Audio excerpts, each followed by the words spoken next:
Michael Shikha Niketan Higher Secondary Government Sponsored Co-ed English Medium School has taken an excellent initiative of teaching and make our students learn day-to-day lessons through audio and video in our YouTube channel.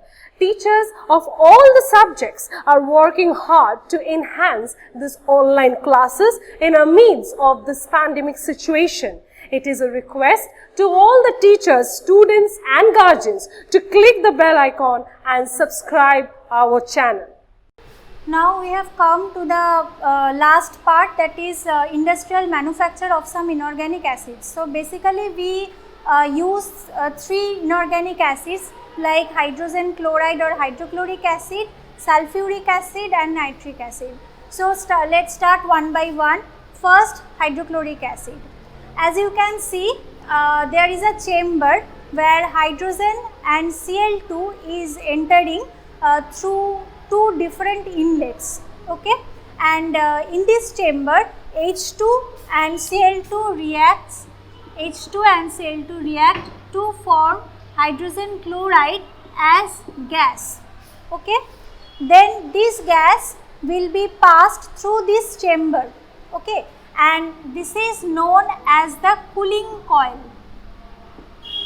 This pipe which has a coil like structure, so that is why this is known as cooling coil, and this cooling coil is has passed through a chamber where water is present. So using water, this gas which has been produced in the previous chamber is cooled, and then this cooled gas is absorbed in the water, normal water, H2O. Then we can get the HCl gas in its aqueous form, that is HCl acid. And here we have a tap or an outlet through which the produced acid will be removed, okay, or we can collect from this tap. So this is very easy manufactural process actually, where H2 and Cl2 will be entered in a chamber through 2 different outlets, and these 2 gases will react to form hydrogen chloride gas, and from this chamber it will be entered to the next chamber where a cooling coil is present, and through the coil, when the gas will be passed, then water will be present in the medium, and due to the presence of water, the gas will be cooled, and then the cooled gas will be sent to the next chamber where it will be absorbed by water, and finally it will dissolve in the water, the gas will be dissolved in the water, and we will get the HCl in its acid form, okay. This is the industrial manufacture process of HCl acid. Now next is H2SO4. The manufactural process of H2SO4 actually it consists of several steps. In the first step, we have to get sulfur dioxide, SO2. In the second step, this sulfur dioxide will further be oxidized to form sulfur trioxide, that is SO3. And in the final step, from this sulfur trioxide we will get H2SO4, that is our desired product, sulfuric acid. So if we take FeS2, which is known as iron pyrites, okay, this is not ferrous sulfide, it is known commercially as iron pyrites, okay. So these iron pyrites will be oxidized or will be burnt in presence of excess oxygen to produce Fe2O3, that is ferric oxide, along with sulfur dioxide, that is SO2. This is the main product here in this reaction. First, then we have to burn in presence of oxygen iron pyrites to get sulfur dioxide. In the second step, this generated sulfur dioxide will be burned in presence of excess oxygen to get SO3, that is sulfur trioxide, but this is not so easy process because we have to use here vanadium pentoxide, that is V2O5, or we have to take platinized asbestos, okay. We can use any of these two catalysts. It may be vanadium pentoxide or it may be platinized asbestos, but we have to use this catalyst, and we have to use a huge amount of temperature also, what is 450 degrees Celsius, okay. So in presence of 450 degree Celsius temperature and in presence of V2O5 or platinized asbestos, SO2 and O2 will react to form SO3, okay. And in the final step, what we have to do, this SO3 will be absorbed in 98% H2SO4 to get H2S2O7, which is known as oleum or pyrosulfuric acid, okay. So in the first step, we will burn ferrous sulfide to get sulfur dioxide. Then this sulfur dioxide, in presence of excess oxygen and at 450 degrees Celsius temperature, and in presence of vanadium pentoxide or platinized asbestos, it will form SO3, that is sulfur trioxide, and then this sulfur trioxide will be absorbed in 98% H2SO4, 98% sulfuric acid to get oleum or pyrosulfuric acid, which is H2S2O7.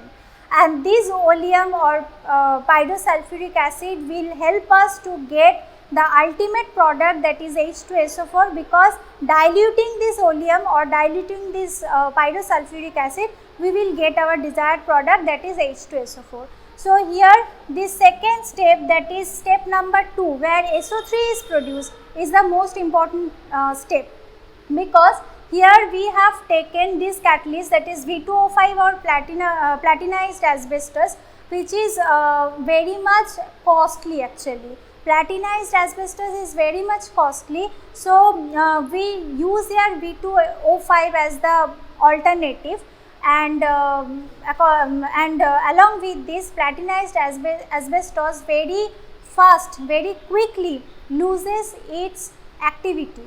So that's why it's better to avoid this catalyst, okay. But for written purpose, we can write this, both of them or any one of them, V2O5 or platinized asbestos, any of them you can mention in your copy.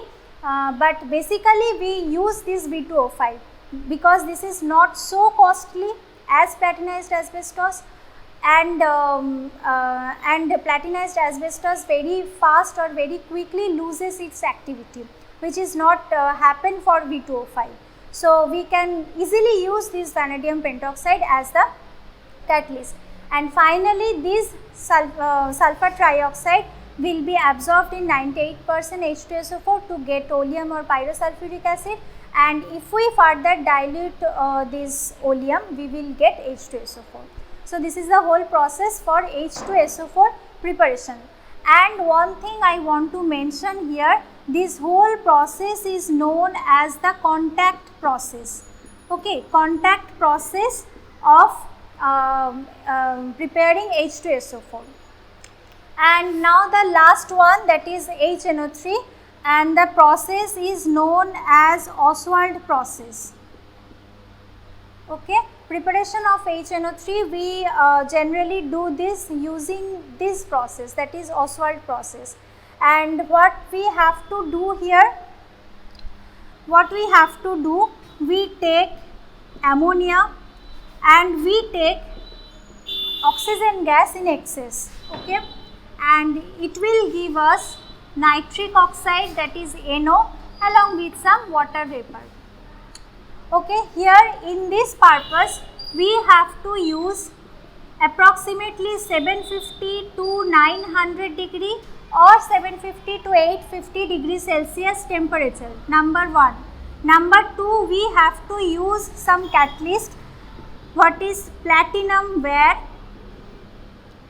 along with rhodium metal ware.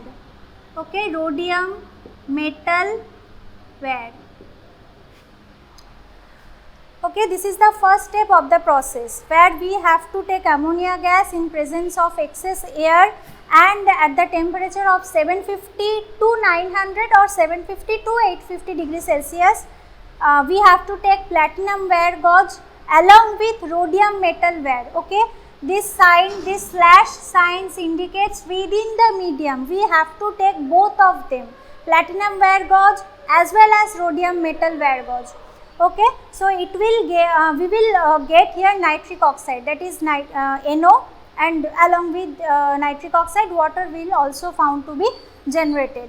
Now this nitric oxide will be further oxidized in presence of oxygen, excess oxygen, so that we can get nitrogen dioxide, and this nitrogen dioxide will be absorbed in water to get the nitric acid.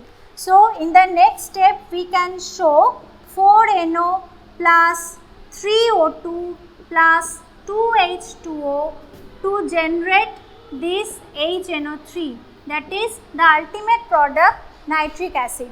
So this is the basically two steps reaction. Previous one was the three steps reaction. In the first step we are generating SO2, then SO3, then H2S2O7. Okay, but Ostwald process where this is the two steps process. In the first step, by the catalytic oxidation of ammonia we will produce nitric oxide, and in the second step we can write the equation along with the absorption of water, where NO plus oxygen plus water, all of them forming nitric acid, that is HNO3. Now two things I want to mention. In case of H2SO4 preparation, we took platinized asbestos or V2O5 we can take, but any of the catalyst whatever we use, we have to take it in its powder form, okay, or in its dust form, because these catalysts are used here in their solid state, and in case of solid state when we are using the catalyst, more the surface area of the catalyst, more will be the reactivity of the catalyst. So if we take the catalyst in their dust form or in their powder form, the reactivity of the catalyst will be increased. Okay, and in case of Ostwald process also, we have to take platinum ware gauge and rhodium metal ware gauge. Okay, in this state we have to use them so as we can increase their surface area, and if we increase their surface area, the activity of the catalyst will also found to be increased. Now at the final stage of the chapter, here we have a comparative study of these three gases, that is ammonia, H2S and N2. Number 1 point I can say that if you observe the lab preparation of the corresponding gases, you can see that in case of ammonia, as ammonia is lighter than air, so we can collect this gas by downward displacement of air. Okay, ammonia is highly soluble, and that is why by dissolution in water we can't collect this gas. We have to collect this gas avoiding water, and as it is lighter than air, so we can use downward displacement of air process. Okay, we can collect ammonia. In case of H2S, H2S is also moderately soluble in water, but H2S is heavier than air, and that is why we can collect H2S by upward displacement of air. Here for NH3 this was downward displacement of air, this is upward displacement of air. And for nitrogen, this is slightly soluble in water, and that is why we can use here the downward displacement of water, as it has a very low solubility in water. So we can use here water medium, and by the downward displacement in water we can collect nitrogen gas. Okay, this was number 1 point. Number 2, we can say that NH3 is very soluble in water. there is a experiment which is known as fountain test, okay, fountain test, where we can show the solubility of ammonia within water, as well as this test also proves the basic nature of ammonia, okay, ammonia is basic. So this test will prove the two properties of ammonia. Number one, this is very much soluble in water. Number two, this is basic in nature. Whereas H2S is moderately soluble in water, we should avoid water in case of collection of H2S, that is why. And nitrogen has very little solubility in water, okay. Number 3 point here I can say, that is NH3 is completely basic in nature, whereas H2S is completely acid in nature, whereas N2 is neutral in nature. It has neither acidic property nor basic property, so this is neutral in nature. And another thing I can say here, that is that NH3 has a kind of choking smell, okay. By the smell of NH3 one can easily identify the gas, and the kind of smell is known as choking smell, okay. NH3 has a choking type of smell,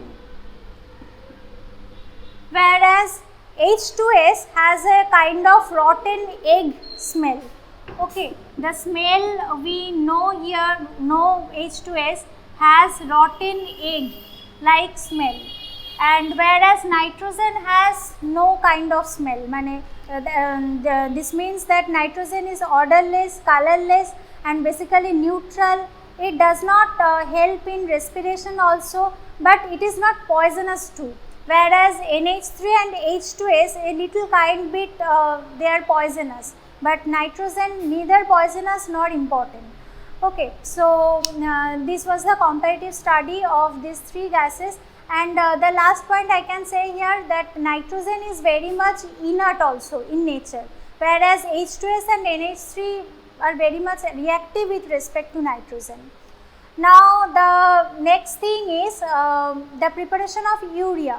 This is actually related to ammonia, and this question is very common. This is found in test paper or any other kind of question bank, where carbon dioxide and ammonia reacts in presence of 150 to 200 atmospheric pressure and 180 to 210 degrees Celsius temperature in the autoclave machine.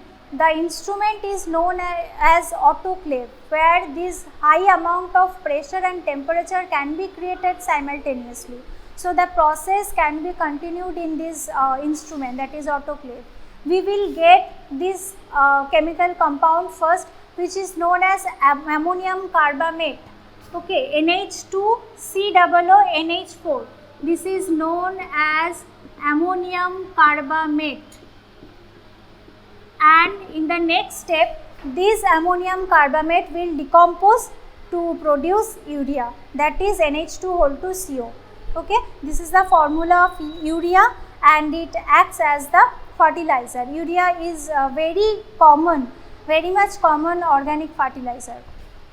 And the last thing is you will get in your book the use of nitrogen, liquid nitrogen. I have already mentioned the use of liquid nitrogen. It acts as the refrigerant, okay, as refrigerant. So for the storage purpose, we can use liquid nitrogen. The use of nitrogen gas is very not so common actually, as nitrogen is inert in nature. So that's why to create inert kind of atmosphere, we can use nitrogen, okay. So I am writing here, to create inert atmosphere, okay, we can use nitrogen gas. And urea, I have already mentioned, as fertilizer it can be used. And there are several industrial uses of ammonia. We can use this nitric oxide using ammonia, and many other uses you will get in your book. And the next thing is liquid ammonia, or which is known as also liquor ammonia, which is a very common reagent in the laboratory or in industrial purpose. Its uses actually we can see. So these are the uses of these chemicals. You will get more in number, the number of uses of them. And finally, one thing I want to tell you that if you go through the textbook, all over the textbook line by line, you will answer any of the questions you will see in the question bank or in test paper. So definitely go through at least one textbook for the chapter and read the reaction very carefully, and always use the balanced reaction in your exam. So this is the unit I have done. Thank you. Thanks for watching. Leave a like and comment. Subscribe. And do share the video among your friends.